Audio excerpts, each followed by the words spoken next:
Hello friends, welcome back to my channel. मैं हूं आपकी फ्रेंड वर्षा। फ्रेंड्स, आज की इस वीडियो में हम बात करेंगे बीएड एंट्रेंस एग्जाम के कॉमर्स के प्रैक्टिस सेट की। अ, इस वीडियो में हम इसके जो स्टार्टिंग के क्वेश्चंस थे वो ऑलरेडी प्रीवियस क्लास में डिस्कस कर चुके हैं। ये रिमेनिंग क्वेश्चंस हैं, इनको हम आज डिस्कस करेंगे। और इसके साथ ही साथ ये क्लास होने के बाद उस दिन की क्लास और आज की क्लास दोनों क्लास की कंबाइंड एक बना के पीडीएफ उसको हम टेलीग्राम पर दे देंगे, तो आप वहां से जाके उनको डाउनलोड करके अपनी एक बार और प्रैक्टिस कर सकते हैं।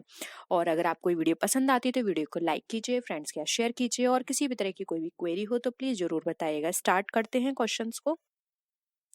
अ कंपनी सेक्रेटरी हैज लाइबिलिटी, यानी कि एक कंपनी सेक्रेटरी की लाइबिलिटी होती है, सिर्फ कॉन्ट्रेक्चुअल होती है, स्टैट्यूटरी होती है, सिविल होती है, या फिर बोथ स्टैट्यूटरी और कॉन्ट्रेक्चुअल? बताइए, एक कंपनी सेक्रेटरी की लाइबिलिटी किस तरह की होती है?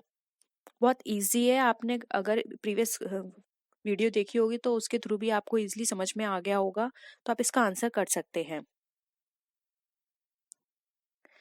देखिए, यहाँ पर जो इसका राइट आंसर होगा वो होगा ऑप्शन नंबर डी। एक कंपनी सेक्रेटरी स्टैट्यूटरी और साथ ही साथ कॉन्ट्रैक्चुअल दोनों तरह की उसकी लाइबिलिटी होती है, यानी कि वो जिस काम के लिए रखी गई है वो उसके लिए वहां पे वो बाउंड है, वो तो उसको करना ही है। साथ ही साथ अलग से अगर उसको कोई इंस्ट्रक्शन दिए गए हैं, उसके कॉन्ट्रैक्ट में कुछ मेंशन किया गया है, तो वो उसके लिए भी लायबल होगी, क्योंकि बोर्ड ऑफ डायरेक्टर का जितना भी काम होता है वो कंपनी सेक्रेटरी के अंडर में होता है, यानी कंपनी सेक्रेटरी जो है उसको वॉच करती है। अगर किसी भी तरह की कोई भी गड़बड़ होगी तो वहां पे कंपनी सेक्रेटरी लायबल होगी, क्योंकि कंपनी सेक्रेटरी को मेन पर्पस होता है ये देखना, उसका काम है कि क्या चीज सही हो रही है, क्या चीज गलत हो रही है। अगर उसको लगता है कि कोई चीज गलत हो रही है या डिसीजन वो इतना बेनिफिट नहीं होगा, तो वहां पर उसको बोलना होगा। इसीलिए कंपनी सेक्रेटरी की लाइबिलिटी स्टैट्यूटरी और कॉन्ट्रेक्चुअल दोनों तरह की होगी। आई होप ये क्वेश्चन आपको क्लियर है। नेक्स्ट क्वेश्चन पे आते हैं। अ कंपनी सेक्रेटरी, एक कंपनी सेक्रेटरी है किस तरह की? Is not at all concern with accounts and audit, यानी कि ये कंसर्न नहीं है अकाउंट एंड ऑडिट से। देखिए, हिंदी में भी है, मैं इंग्लिश में यहाँ पर आपको बोलती हूँ, लेकिन एक्सप्लेन तो हिंदी में ही करती हूँ। तो अगर मैं दोनों करूंगी, हिंदी और इंग्लिश, तो वहाँ पे बहुत टाइम लगेगा। और हिंदी मैंने यहाँ पे सामने मेंशन की हुई है, तो आप इजिली इसको देखकर आंसर कर सकते हैं। ठीक है, तो आप प्लीज एडजस्ट करिए। अगर मैं यहाँ पर एकदम हिंदी पर आऊंगी तो बहुत सारे मीनिंग ऐसे होते हैं हिंदी के जो मुझे भी नहीं पता होते, तो वहां पे मैं आपको ठीक से एक्सप्लेन नहीं कर पाऊंगी। तो फिर क्या फायदा होगा जब मैं आपको अच्छे से एक्सप्लेन ही नहीं कर पाऊंगी। तो वैसे मैं आपको कोशिश करूंगी कि दोनों में समझाने की कोशिश करूं। ठीक है, कोई भी फिर भी प्रॉब्लम हो तो आप बता सकते हैं। सेकंड ऑप्शन है, is indirectly concern with accounts and audit, यानी कि ये इनडायरेक्टली कंसर्न होता है इसका अकाउंट और ऑडिट से, डायरेक्टली रेस्पॉन्सिबल होगी अकाउंट्स एंड ऑडिट के लिए, या फिर can be lawfully punished for manipulation of account, यानी कि अकाउंट में जो भी मैनिपुलेशन होंगे उसके लिए रेस्पॉन्सिबल होगी। तो बताइए, इनमें से कौन सा जो ऑप्शन है आपको लगता है कि एक कंपनी सचिव यानी कंपनी सेक्रेटरी के लिए होगा? देखिए, कंपनी सेक्रेटरी का जो काम होता है वो होता है सब चीजें वहां पे जो भी हो रही हैं उसको अपने जो भी उस जिसके अंडर वो काम कर रही है बोर्ड ऑफ डायरेक्टर के अंदर, उनको वहां पर एक तरह से उनको बताना कि ये काम हो रहा है, ये सही नहीं हो रहा है, ये गलत हो रहा है। ठीक है, तो यहाँ पर एक तरह से ये क्या हो गई, सबका यहाँ पर इस पे ट्रस्ट होगा कंपनी सेक्रेटरी पर कि कंपनी सेक्रेटरी जो करेगी वो बिल्कुल सही ही करेगा। ठीक है, तो यहाँ पर कंपनी के जो भी अकाउंट्स होंगे वो भी कंपनी सेक्रेटरी के अंदर ही होंगे। तो यहाँ पे अगर किसी भी तरह की कोई भी गड़बड़ होती है, मैनिपुलेशन किया जाता है, तो उसका जिम्मेदार किसको ठहराया जाएगा? सिर्फ और सिर्फ कंपनी सेक्रेटरी को। तो यहाँ पर ऑप्शन डी जो है वो राइट आंसर हो जाएगा। ये लॉफुली पनिश भी हो सकती है, क्योंकि ये सारी चीजें उसी के अंडर में आएंगी, उसी को सारी चीजें देखनी होंगी, क्योंकि वहां पर एक, अगर हम बात करें, ट्रस्ट वर्दी पोस्ट जो है वो कंपनी सेक्रेटरी ही होता है, जिसको सब कुछ पता होता है। ठीक है, तो यहाँ पर अगर इस तरह की कोई भी गड़बड़ आती है तो कंपनी सेक्रेटरी ही उसके लिए पनिशेबल होगी। तो यहाँ पे ऑप्शन डी हमारा राइट आंसर हो जाएगा। आई होप ये यहाँ पर सबने डी ही इसका आंसर किया होगा। अब नेक्स्ट क्वेश्चन पढ़ के जल्दी से इसका आंसर करिए।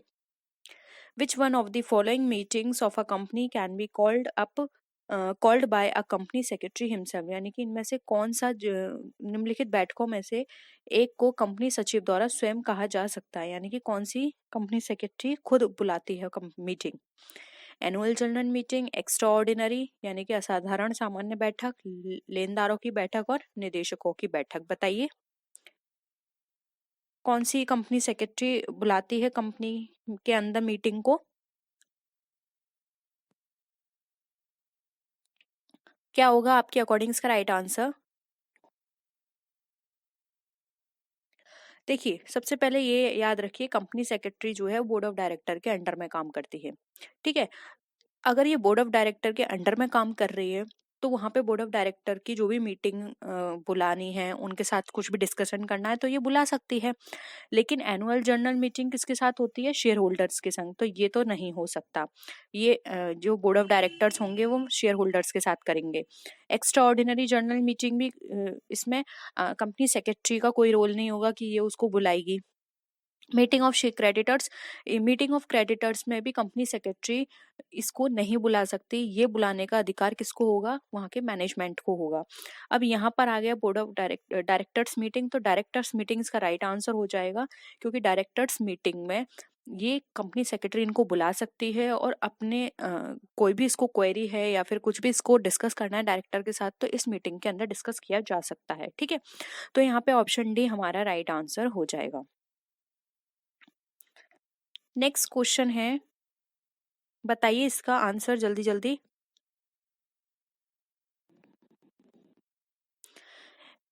The position of a company secretary is akin to that of a, akin का मतलब होता है एक समान है, मतलब कंपनी सचिव की जो स्थिति होती है किसके समान होगी? यहाँ पे किसकी तरह वो एक तरह से काम करेगी? बताइए। Managing agent, administrative officer, formal servant of the board of directors या फिर मैनेजर्स, किसकी तरह होती है एक कंपनी सेक्रेटरी की पोजीशन?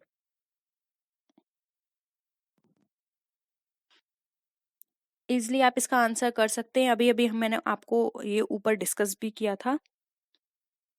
देखिए ये मैनेजमेंट से रिलेटेड कोई भी काम नहीं कर रही, तो मैनेजिंग एजेंट की तरह ये नहीं हो सकती। एडमिनिस्ट्रेटिव भी इसका कोई काम नहीं है, तो ये एडमिनिस्ट्रेटिव ऑफिस की तरह भी नहीं हो सकती, ना ही ये मैनेजर की तरह हो सकती। ये होगी formal servant of the board of directors, क्योंकि ये डायरेक्टर के अंडर काम कर रही है, डायरेक्टर के लिए काम कर रही है, इसलिए फॉर्मल सर्वेंट हम इसको बोल सकते हैं बोर्ड ऑफ डायरेक्टर का। ठीक है, तो यहाँ पे ऑप्शन सी जो है वो हमारा राइट आंसर हो जाएगा। आई होप सबने सी ही आंसर किया था। नेक्स्ट है, a company secretary under companies act 1956 is appointed by. एक कंपनी सेक्रेटरी जो होती है, कंपनीज एक्ट 1956 की बात करें तो वो किसके द्वारा अपॉइंट की जाएगी?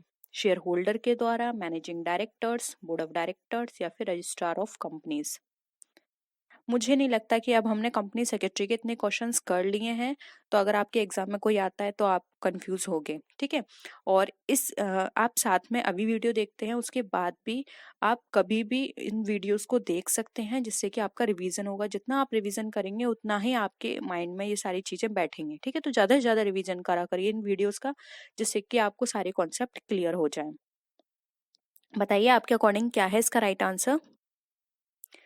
देखिए यहाँ पर एक कंपनी सेक्रेटरी जो है, कंपनीज एक्ट 1956 के अकॉर्डिंग अगर हम बात करें अपॉइंट की, तो ये अपॉइंट की जाती है बोर्ड ऑफ डायरेक्टर्स के द्वारा। तो यहाँ पे ऑप्शन सी हमारा राइट आंसर हो जाएगा। नेक्स्ट आते हैं, अ कंपनी सेक्रेटरी इस कंपनीज, एक कंपनी सेक्रेटरी कंपनी की क्या कहलाती है? ईयर्स, आईज, हैंड्स या फिर ऑल ऑफ दीज? बताइए। एक कंपनी सेक्रेटरी के आप फंक्शंस देख लीजिए, उसके अकॉर्डिंग आप इजीली इनका आंसर कर सकते हैं। क्या फंक्शंस होते हैं?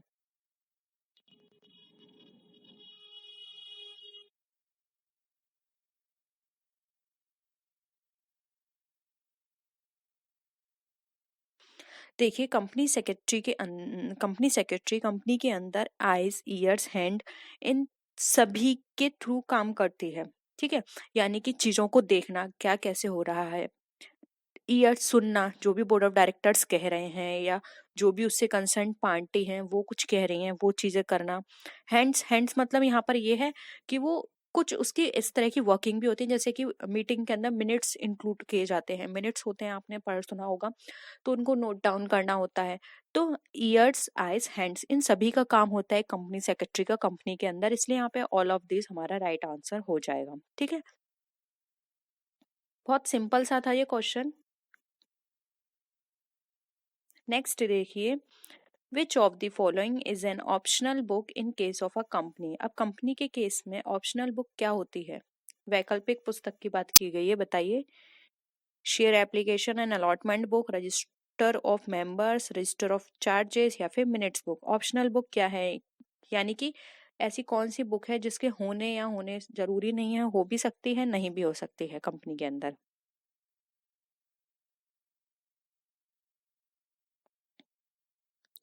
अब देखिए, आप यहाँ पर ऑप्शंस के थ्रू खुद ही देख लीजिए। नीचे से चलते हैं। मिनट्स बुक, मिनट्स बुक तो होना बहुत ही इंपॉर्टेंट है। हम ये तो नहीं कह सकते कि मिनट्स बुक अगर नहीं है तो हमारा काम चल जाएगा, क्योंकि मिनट बुक के अंदर जो भी मीटिंग के अंदर डिसीजंस लिए गए हैं, जो भी सजेशंस आए हैं, उनको शॉर्ट में नोट डाउन किया जाता है। तो बाद में अगर आप उनको फिर से सोचेंगे उनके बारे में, या उनके ऊपर कोई डिसीजन लेना चाहते हैं, तो आपको उनकी जरूरत पड़ेगी कि क्या क्या किसने क्या क्या पॉइंट बोले। ठीक है, तो मिनट बुक तो बहुत जरूरी है, तो ये तो हो नहीं सकता। रजिस्टर ऑफ चार्जेस, अब किसके क्या क्या चार्जेस हैं? चार्जेस का मतलब यहाँ पर यह है, आपने किसी को ड्यूटी दी या फिर कुछ भी। चार्जेस से मतलब एक तरह से ड्यूटीज ही आप यहाँ पे मान के चलिए। तो ये भी बहुत जरूरी है। अब कैसे पता होगा कि किस पर्सन को आपने किसका चार्ज दिया है, कौन सा? तो ये भी जरूरी है, तो ये भी नहीं हो सकता। फिर है रजिस्टर ऑफ मेंबर्स। अब मेंबर्स का रजिस्टर मेंटेन करना भी बहुत जरूरी है, नहीं तो अगर आप रजिस्टर मेंटेन नहीं करेंगे तो आपको पता नहीं चलेगा कि कौन सा पर्सन आपके यहाँ काम कर रहा है, किसकी क्या पोस्ट है, कौन कब आया कब गया। तो मेंबर का रजिस्टर ही मेंटेन करना पड़ेगा, तो ये भी यहाँ पे कट गया। अब देखिए, share application and allotment book, ये इंपॉर्टेंट नहीं है, क्योंकि यहाँ पर आप वैसे भी अकाउंट्स प्रिपेयर करते हैं, फाइनल अकाउंट प्रिपेयर करते हैं, तो उसके अंदर वो सारी चीज़ें वैसे ही मेंशन हो जाती हैं, तो यहाँ पे अलग से उसकी बुक प्रिपेयर करना इम्पोर्टेंट नहीं है। तो यहाँ पे ऑप्शन ए हमारा राइट आंसर हो जाएगा। आई होप सबने यही आंसर किया होगा। नहीं किया तो कोई प्रॉब्लम नहीं है। हाँ, मैंने एक और चीज़ नोट किया, आप लोग कमेंट सेक्शन में जब भी कमेंट करते हैं, तो कभी कभी ऐसा होता है, काफी सारे स्टूडेंट्स के कोई ऑप्शन जो है वो गलत हो जाता है, तो आप उसको डिलीट क्यों करते हैं? हो गया तो हो गया, आप लोग पहले उसको डिलीट करते हैं, फिर वापस बोलते हैं नहीं नहीं ये हुआ था। तो इन सब चीजों को इग्नोर करा करो। गलत हो गया तो हो गया, इन सब चीजों पर इतना ध्यान मत दीजिए। बस ज्यादा से ज्यादा सुनिए और ज्यादा से ज्यादा समझने की कोशिश कीजिए, वो आपके लिए इम्पोर्टेंट है। यहाँ पर सही और गलत ही जरूरी नहीं है। ठीक है, नेक्स्ट है, a company secretary maintain and prepares. अब एक कंपनी सेक्रेटरी क्या मेंटेन करती है और प्रिपेयर करती है? Agenda and minutes, way sheet, audit report, या फिर फाइनेंशियल ट्रांजैक्शन। बताइए, एक कंपनी सेक्रेटरी क्या प्रिपेयर करेगी और मेंटेन करेगी? बहुत ही इजी है। अगर आपको सभी ऑप्शंस के पता है कि कौन क्या क्या प्रिपेयर करता है, आप उसके अकॉर्डिंग में यहाँ पे आंसर कर सकते हैं।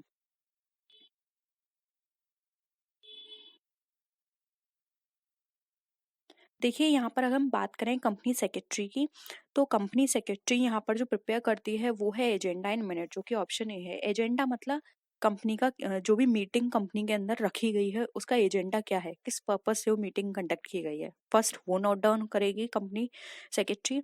साथ ही साथ वो मिनट भी नोट डाउन करेगी, जो अभी मैंने आपको बताया था कि कंपनी में क्या क्या सजेशंस आए हैं, क्या क्या चीज बोर्ड ऑफ डायरेक्टर्स ने कही है, उनको शॉर्ट में लिखना मिनट कहलाता है। तो ये सब चीजें नोट डाउन करना एक कंपनी सेक्रेटरी का काम है। वे शीट, वेज से रिलेटेड जो भी प्रोवाइड कर रहा है सैलरी, वो मेंटेन करेगा। ऑडिट रिपोर्ट एक ऑडिटर प्रिपेयर करता है। फाइनेंशियल ट्रांजेक्शन्स जो भी अकाउंटेंट होगा कंपनी का, वो प्रिपेयर करेगा। तो यहाँ पर अगर आपको ये सब भी पता है, तो आप इजिली इनका आंसर कर सकते हैं कि एजेंडा और मिनट्स जो है वो कंपनी सेक्रेटरी यहाँ पे प्रिपेयर करती है। तो आई होप यहाँ पर ऑप्शन ए ये भी सबका क्लियर है। ठीक है, और अगर आपको वीडियो पसंद आ रही है तो प्लीज वीडियो को लाइक कीजिए, फ्रेंड्स या शेयर कीजिए।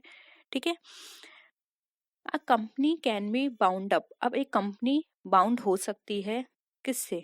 Voluntarily, by the order of the court, यानी कोर्ट के ऑर्डर से, under the supervision of the court, court के सुपरविजन में, by all the above method, यानी कि इन सभी मेथड से किसके थ्रू कंपनी को बाउंड किया जा सकता है? बताइए। अगर हम यहाँ पर कंपनी की बात करें तो देखिए कंपनी यहाँ पर बाउंड खुद से, यानी कि जो भी मेंबर्स हैं कंपनी के उनके थ्रू स्वेच्छा से हो सकती है। डायरेक्ट कोर्ट ऑर्डर दे सकती है। अब कोर्ट कब ऑर्डर देगी? जब वो कुछ इलीगल काम कर रही है, या फिर जब वो बैंकरप्ट हो गई है, बिल्कुल ही बहुत लॉस में चल रही है, तब भी हो सकता है। या फिर कोर्ट की सुपरविजन में भी किसी ऐसी कंडीशंस आ गई हैं जिसके बेसिस पर हो सकती है। तो ये सारे ही मेथड यहाँ पे क्लियर हैं।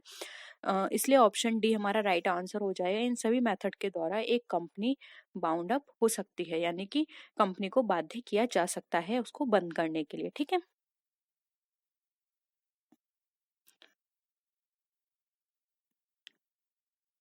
नेक्स्ट है the nature of duties of a company secretary is. अब एक कंपनी सेक्रेटरी की जो ड्यूटीज होती हैं उसका नेचर क्या होता है?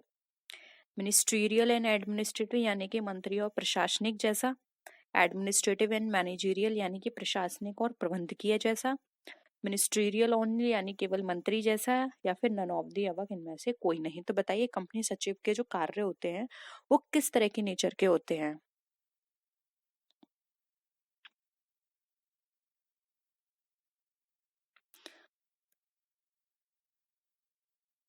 देखिए यहाँ पर हम बात करें तो यहाँ पर मिनिस्टीरियल ओनली नहीं होगा। एडमिनिस्ट्रेटिव और मैनेजरियल की बात करें तो मैनेजरियल कंपनी सेक्रेटरी के अंदर नहीं आता। यहाँ तक कि हम ये बोल सकते हैं कि हाँ एडमिनिस्ट्रेटिव आता है लेकिन मैनेजरियल नहीं आएगा, तो ये भी कट गया।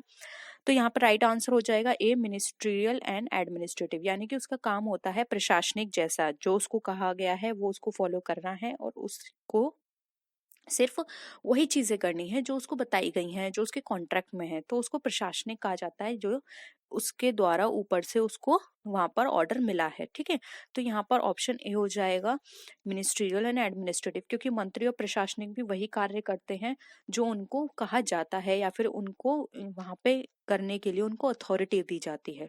सेम उसी तरह से कंपनी सेक्रेटरी भी वैसा ही काम करेगी। तो यहाँ पे ऑप्शन ए हमारा राइट आंसर है।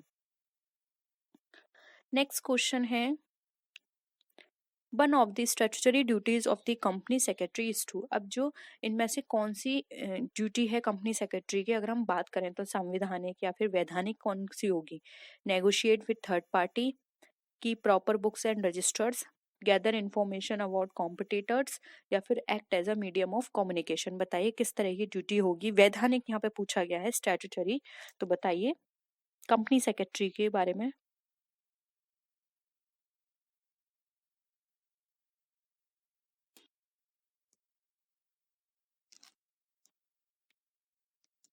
देखिए पहले हम इनके कुछ ड्यूटीज हैं वो देख लेते हैं कि उनकी कौन कौन सी ड्यूटीज होती हैं। देखिए फर्स्ट तो वो उसको वो ड्यूटी मिलेंगी जो कि कंपनी एक्ट में डिफाइन की गई हैं। ठीक है। सेकंड, जो भी वहाँ पे स्टाम्प एक्ट है उसके थ्रू उसको दी गई हैं, इनकम टैक्स एक्ट है उसके थ्रू उसको प्रोवाइड की गई हैं, या फिर जो भी शेयर होल्डर्स हैं उनके लिए उनको क्या काम करना है वो उसके थ्रू वो काम करेगी। बोर्ड ऑफ डायरेक्टर्स के लिए क्या ड्यूटी है उसकी, वो उसको करना होगा। जो भी एम्प्लॉयज हैं उनके लिए ड्यूटीज, पब्लिक के लिए ड्यूटीज, कार्यालय में जो भी वहां पर इंफॉर्मेशन, मतलब एम्प्लॉय से रिलेटेड जो भी पर्सन हैं जो भी वहाँ पे काम कर रहे हैं उनके रिलेटेड उसकी क्या ड्यूटीज हैं। तो इस तरह की बहुत सारी ड्यूटीज होती हैं। कुछ उसको डिफाइन की जाती हैं, कुछ उसको जो हमारा एक्ट है 1956 उसके अकॉर्डिंग उसको दी गई होती हैं, कुछ इनकम टैक्स के अकॉर्डिंग दी गई होती हैं। तो वो सारी ड्यूटीज उसको करनी होती हैं। अब यहाँ पर अगर हम ऑप्शंस की बात करें तो देखिए थर्ड पार्टी से नेगोशिएट करना यहाँ ये इसका काम नहीं है, तो ये कट जाएगा। यहाँ पर गैदर इंफॉर्मेशन अबाउट कॉम्पिटिटर्स, ये भी इसका काम नहीं है, क्योंकि यहाँ पे कॉम्पिटिटर्स जो भी हैं उनकी इंफॉर्मेशन गैदर करना ये एम्प्लॉयज का काम है। ठीक है। यहाँ पर जो पर्टिकुलरली इंफॉर्मेशन डिपार्टमेंट में मेंबर्स रखे गए हैं, एम्प्लॉयज रखे गए हैं, वो ये काम करेंगे कि जो भी इंफॉर्मेशन है कहाँ से क्या क्या कलेक्ट करना है। तो ये भी नहीं होगा इसका। फिर है act as a medium of communication. अब यहाँ पे कम्युनिकेशन का ये काम किसका होता है? मैनेजर्स का होता है, सुपरवाइजर्स होते हैं उनका होता है। क्यों? मीडियम बना के चलें जो भी अपर बॉडी है या फिर लोअर बॉडी है उनके बीच में। तो यहाँ पे ये भी इसका काम नहीं होगा। इसका काम होगा कि प्रॉपर बुक्स एंड रजिस्टर्स। ठीक है। जो भी वो मिनट्स लिखती हैं, जो भी वो इंफॉर्मेशन लेती हैं, जो भी बोर्ड ऑफ डायरेक्टर्स उनसे कहते हैं, उन चीज़ों को नोट डाउन करना, प्रॉपर रजिस्टर मेंटेन करना कंपनी सेक्रेटरी का काम है। ठीक है, तो यहाँ पे ऑप्शन बी जो है वो हमारा राइट आंसर हो जाएगा। आई होप क्लियर है ये भी सबको क्वेश्चन। नेक्स्ट है, a company secretary has no right to. अब एक कंपनी सेक्रेटरी के कौन कौन सा इसमें अधिकार नहीं है, हिंदी में देख लेते हैं। चलो इंग्लिश में आपको यहाँ पर बहुत पास पास है, नहीं दिखेगा इतना। देखो, व्यायाम नियंत्रण और कंपनी विभागों की गतिविधियों का पर्यवेक्षण। पर्यवेक्षण का मतलब यहाँ पर ये होता है सुपरवाइज करना। फिर उन दस्तावेजों पर हस्ताक्षर करें जिनके लिए कंपनी के प्रमाणीकरण की आवश्यकता होती है, यानी कि यहाँ पर जो भी डॉक्यूमेंट्स है जिसमें जरूरत है उनको वहां पे साइन करने का काम। कंपनी के समापन पर एक तरजीही लेनदार के रूप में अपने बकाया वेतन की मांग करें, यानी कि यहाँ पर जब भी वाइंड अप होगा कंपनी का, वहां पे प्रेफरेंशियल राइट, मतलब प्रेफरेंशियल क्रेडिटर में वो बोलेगा कि मुझे पहले यहाँ पर दिया जाए जब भी बाइंड अप होगा। ठीक है, फिर है कंपनी की वार्षिक आम बैठक बुलाते हैं। बताइए इनमें से कौन सा कंपनी सचिव का अधिकार नहीं है। क्वेश्चन ये हम प्रीवियस क्लास में कर चुके हैं, बस क्वेश्चन घुमा के दे दिया है यहाँ पर। ठीक है, तो आपने वो क्वेश्चन करा होगा तो आप इसका इजीली आंसर कर सकते हैं कि एक कंपनी के क्या क्या अधिकार नहीं होते हैं। देखिए, यहाँ पर जो भी एक्सरसाइज, यहाँ पर व्यायाम नहीं होगा। जो भी एक्सरसाइज का मतलब वहां पर एक्टिविटी कंट्रोल से है। ठीक है, यही होता है दिक्कत हिंदी और इंग्लिश में। ठीक है, एक्सरसाइज का मतलब यहाँ पर एक्टिविटी से है, जो भी एक्टिविटी हो रही है उसको कंट्रोल करना, तो यस ये उसका काम होता है। डॉक्यूमेंट को साइन करना ये भी उसका काम है, जहां पर उसको कहा जाएगा कि वो साइन करे, या फिर उसके उसके साथ में कोई बोर्ड ऑफ डायरेक्टर ने किसी भी तरह का डिसीजन लिया है तो वहां पर उसको वेरीफाई करने के लिए कि हाँ ये बिल्कुल ठीक है, वहां पर उसको साइन करना होगा। फिर कंपनी के समापन पर वो प्रेफरेंशियल क्रेडिटर में अपना अपने आप को इंक्लूड करवा सकते हैं कि हाँ पहले मुझे सैलरी दी जाए, ये भी बिल्कुल सही है। लेकिन यहाँ पर जो गलत है ना, जो उसका राइट नहीं है, वो है call the annual general meeting of the company. Annual general meeting वो नहीं कंडक्ट करा सकती। एनुअल जनरल मीटिंग कंडक्ट कराएंगे बोर्ड ऑफ डायरेक्टर्स। ठीक है, जो कि मैंने अभी आपको पहले भी बताया था। तो यहाँ पर ये इसका राइट आंसर हो जाएगा। नेक्स्ट है, आ कंपनी सेक्रेटरीज, एक कंपनी सेक्रेटरी होती है a share holder of the company, यानी शेयर होल्डर की कहलाती है कंपनी की, डिवेंचर होल्डर कहलाती है, एम्प्लॉय कहलाती है, या फिर कस्टमर कहलाती है। बहुत ईजी है, इजिली कर सकते हैं आप इसका आंसर। देखिए, share holder of the company क्यों कहलाएगी, क्योंकि उसने तो शेयर लिया ही नहीं है, तो ये कट गया। डिवेंचर होल्डर, अगेन उसने कोई डिवेंचर नहीं लिए, तो डिवेंचर होल्डर क्यों कहलाएगी। फिर कस्टमर, उसने कुछ परचेज ही नहीं किया, तो कस्टमर क्यों कहलाएगी। जो परचेज करते हैं कंपनी से कुछ, वो कस्टमर कहलाते हैं, तो ये भी कट गया। राइट आंसर होगा सी, क्योंकि वो एक तरह से यहाँ पर सर्वेंट की तरह है, अपनी ड्यूटी दे रही है और उसके एवज में वो कुछ सैलरी, कुछ उसका जो भी पेमेंट है, रेमुनरेशन है, वो ले रही है। तो एज ए एम्प्लॉय वो यहाँ पे काम कर रही है, तो इसलिए यहाँ पे ऑप्शन सी हमारा राइट आंसर हो जाएगा। ठीक है, क्लियर है। अब नेक्स्ट बताइए, जल्दी से आंसर करिए, क्या होगा इसका right answer. Who is not included in the quorum for a valid company meeting. अब इसमें से कौन सा जो है वो कंपनी की मीटिंग में कोरम में शामिल नहीं होगा। प्रॉक्सी को, person nominated by the president of India, person nominated by the state governor of state, या फिर अ लेडी मेंबर। कौन है जो कोरम के अंदर इंक्लूड नहीं किया जाता है। कोरम आप समझते होंगे। देखिए, कोरम एक ऐसी हम बोल सकते हैं नंबर है, जैसे कि फॉर एग्जांपल एक कंपनी के अंदर बहुत सारे शेयर होल्डर्स होते हैं। अब जरूरी नहीं है कि कोई भी मीटिंग बुलाई जा रही है तो वो सारे पर्सन आ जाएं, या स्टेक होल्डर्स हैं वो सभी आ जाएं कंपनी में मीटिंग लेने। तो वहां पे एक कोरम बना दिया जाता है कि 3/4 2/4 इतना पर्सन आपको मीटिंग में आना ही आना है। ठीक है, तो अगर उतने आते हैं तभी वो मीटिंग कंडक्ट की जाती है। तो यहाँ पर ये कहा जा रहा है कि उस कोरम में क्या चीज है जो इंक्लूड नहीं की जाती है।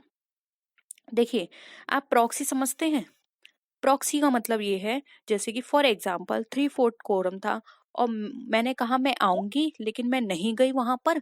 लेकिन मैंने मेरा एक और साथी गया उसमें, और मैंने कहा कि ऐसा करना, मेरी अटेंडेंस भी लगवा देना वहां पर कि मैं आई हूँ लेकिन मैं गई नहीं हूँ, तो ये होता है प्रॉक्सी। तो ये तो बिल्कुल गलत है।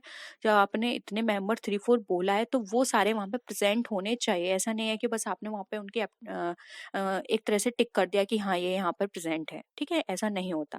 तो राइट आंसर हो जाएगा ए कोरम के अंदर इंक्लूड नहीं किया जाता है, जो कि है हमारा ए ऑप्शन प्रॉक्सी। यहाँ पे प्रेसिडेंट ऑफ इंडिया के द्वारा जो पर्सन नॉमिनेटेड किए जाते हैं वो तो इंक्लूड होंगे, गवर्नर ऑफ स्टेट ये भी इंक्लूड किए जाते हैं, और एक लेडी मेंबर भी इंक्लूड की जाती है। लेकिन कोरम के अंदर प्रॉक्सी का कोई भी लेना देना नहीं है, प्रॉक्सी इसके अंदर शामिल नहीं की जाती है। नेक्स्ट क्वेश्चन है, the secretary should file copy of a special of the special resolution passed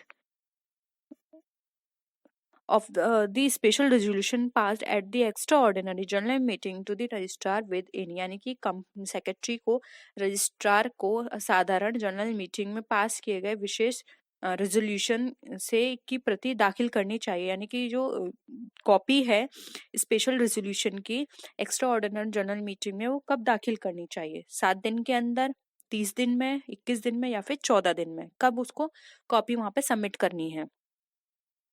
बताइए क्या होगा इसका आंसर? कितने दिन के अंदर उसको सबमिट करना होगा? देखिए अगर हम यहाँ पर बात करें कंपनी सेक्रेटरी की, तो कंपनी सेक्रेटरी को एक्स्ट्रा ऑर्डिनरी जनरल मीटिंग की बात करें तो इसके अंदर उसे 30 दिन के अंदर वो कॉपी वहां पे सबमिट करनी होगी रजिस्ट्रार के पास, ठीक है। तो यहाँ पर राइट आंसर हो जाएगा ऑप्शन बी, जो कि है 30 डेज। नेक्स्ट है, what is the quorum of a general meeting in case of a private company which is subsidiary of a public company? अब यहाँ पर पब्लिक कंपनी की एक सब्सिडरी कंपनी है जो कि प्राइवेट कंपनी है, उसकी जनरल मीटिंग में कोरम की जो लिमिट है वो कितनी है? 2 मेंबर हैं, 3 हैं, 5 हैं, या फिर 7 हैं? आपको ये बताना है।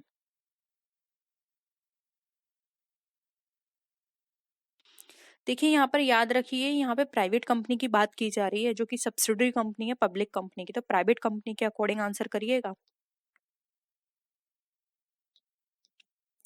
देखिए यहाँ पे प्राइवेट कंपनी के लिए जो कोरम यहाँ पर बताया गया है जनरल मीटिंग के लिए, वो बताया गया है 2 मेंबर।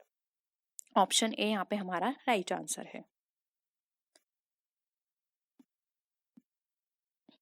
नेक्स्ट है, minutes of a meeting must be signed by. अब जो भी मिनट्स नोट डाउन किए हैं कंपनी सेक्रेटरी ने, वो मिनट्स साइन किसके द्वारा किए जाएंगे?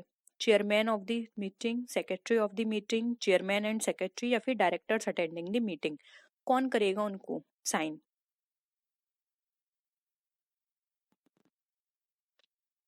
मिनट्स तो आपको पता ही है कि कंपनी सेक्रेटरी प्रिपेयर करती है, तो यहाँ पर सेक्रेटरी तो उसके साइन करेगी नहीं, ठीक है।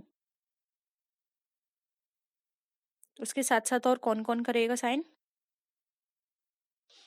देखिए यहाँ पर जो साइन किए जाएंगे वो किए जाएंगे चेयरमैन एंड सेक्रेटरी के। सेक्रेटरी के इसीलिए क्योंकि यहाँ पर उसने वो मिनट्स प्रिपेयर किए हैं, इसीलिए उसके साइन किए जाएंगे। फिर वहां पर उस मीटिंग का जो भी चेयरमैन होगा वो साइन करेगा कि उसके अंडर में ये मिनट्स प्रिपेयर किए गए हैं, वही चीजें उसने नोट डाउन की। ऐसा हो सकता है कि कंपनी सेक्रेटरी कुछ और नोट डाउन कर ले और वहां पर आगे जाके कोई बड़ी प्रॉब्लम क्रिएट हो जाए, तो वहां पे कंपनी सेक्रेटरी के भी साइन किए जाते हैं, जिससे कि अगर कोई प्रॉब्लम होती है आगे जाके तो हम बोल सकें कि इस कंपनी सेक्रेटरी ने जब ये थी और इन्होंने ये प्रिपेयर किया था, इस वजह से ये इतना बड़ा लॉस हो गया, या फिर कोई भी प्रॉब्लम हो सकती है, ठीक है।